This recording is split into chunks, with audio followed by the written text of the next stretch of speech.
Dans la matinée du 11 septembre 2001, 19 hommes armés de cutters, dirigés par un homme sous dialyse depuis une caverne forteresse de l'autre côté du monde en utilisant un téléphone satellite et un PC portable, ont réalisé la pénétration la plus sophistiquée de l'espace aérien le plus protégé au monde. S'emparant des passagers et des pilotes, tous d'anciens pilotes de chasse, de 4 vols commerciaux qu'ils détournèrent de leur route pendant plus d'1 heure, sans jamais avoir été inquiétés par un seul chasseur d'interception. Ces 19 pirates, religieux fondamentalistes dévots qui aimaient boire de l'alcool, sniffer de la cocaïne et vivaient avec des stripteaseuses, ont réussi à abattre 3 immeubles à l'aide de 2 avions à New York. Cependant qu'à Washington, un homme incapable de piloter un monomoteur Cessna a été capable avec un 757 de faire une boucle en descente de 2400 mètres à 270 degrés pour arriver en parfait azimuth et percuter le Pentagone au niveau du bureau des analystes du budget ou des employés du ministère enquêtés sur le mystère des 2300 milliards de dollars que Donald Rumsfeld, secrétaire d'État, avait annoncé manquant des coffres du Pentagone dans une conférence de presse tenue le jour précédent, le 10 septembre 2001. Par chance, les médias ont su qu'il avait fait en quelques minutes. Osama bin Laden. Et les grands pontes en quelques heures. Osama bin Laden. Les officiels dans la journée. Terrorists who committed these acts and those who harbored them. Et les preuves sont littéralement tombées dans la poche du FBI. That a hijacker's passport was found blocks from the World Trade Center crash site, if you can believe that. Mais pour une raison ou une autre, des conspirationnistes fous ont demandé une enquête sur la plus grosse attaque perpétrée sur le sol américain de toute l'histoire. Cette enquête a été retardée, sous-financée, sabotée, en conflit d'intérêts et menée secrètement du début à la fin. Elle était basée sur des témoignages obtenus sous la torture et dont on a détruit les enregistrements. Elle n'a pas mentionné l'existence du Building 7, Double Danger, Tetch, Sibel Edmonds, Ben Laden et la CIA, et les manœuvres militaires simulant des avions détournés et jetés sur des immeubles menées au moment précis où c'était en train de se produire. Elle a été trompée par le Pentagone, la CIA, l'administration Bush. Et à propos de Bush et Cheney, eh bien, personne ne sait ce qu'ils ont dit car leurs témoignages étaient secrets, pas enregistrés, pas sous serment et à huis clos. Ce n'était pas important de chercher qui a financé les attaques, car cette question a peu de signification pratique.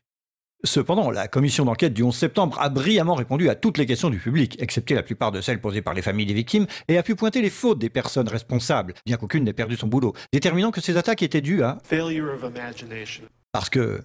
Nobody in our government, at least, and I don't think the prior government that could envision flying airplanes into buildings. Excepté le Pentagone, la FIMA, le NORAD et le NERO. La DIA a détruit 2,5 téraoctets de données sur Rebel Danger, mais c'est ok car ce n'était probablement pas important. La SEC a détruit les données sur l'enquête concernant les délits d'initiés avant les attaques. Mais c'est ok car la destruction des données relatives à la plus grosse enquête de toute l'histoire de la SEC fait partie de ses routines d'archivage. Le NIST a classé secret son modèle mathématique utilisé pour l'effondrement du building numéro 7. Mais c'est ok car le révéler aurait compromis la sécurité publique. Le FBI a argué que tout ce qui concerne leur enquête sur le 11 septembre doit être tenu secret. Mais c'est normal car le FBI n'a probablement rien à cacher. Cet homme n'a jamais existé, et rien qu'il ait dit ne mérite votre attention. Si vous dites le contraire, vous êtes un conspirationniste paranoïde qui mérite d'être mis au banc de l'humanité. Comme lui, et elle et lui.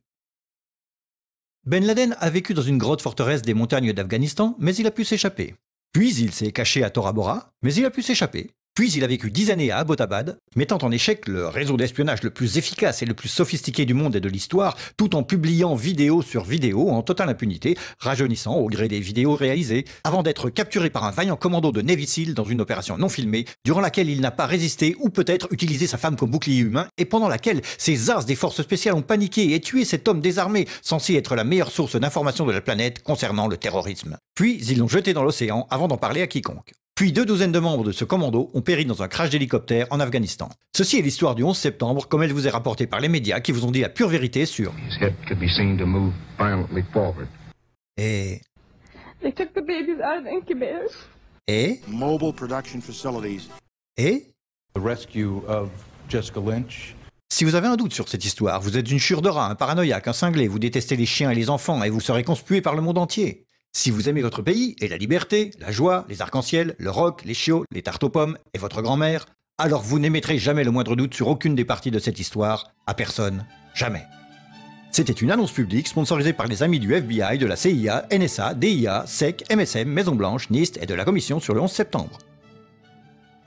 Parce que l'ignorance, c'est la force.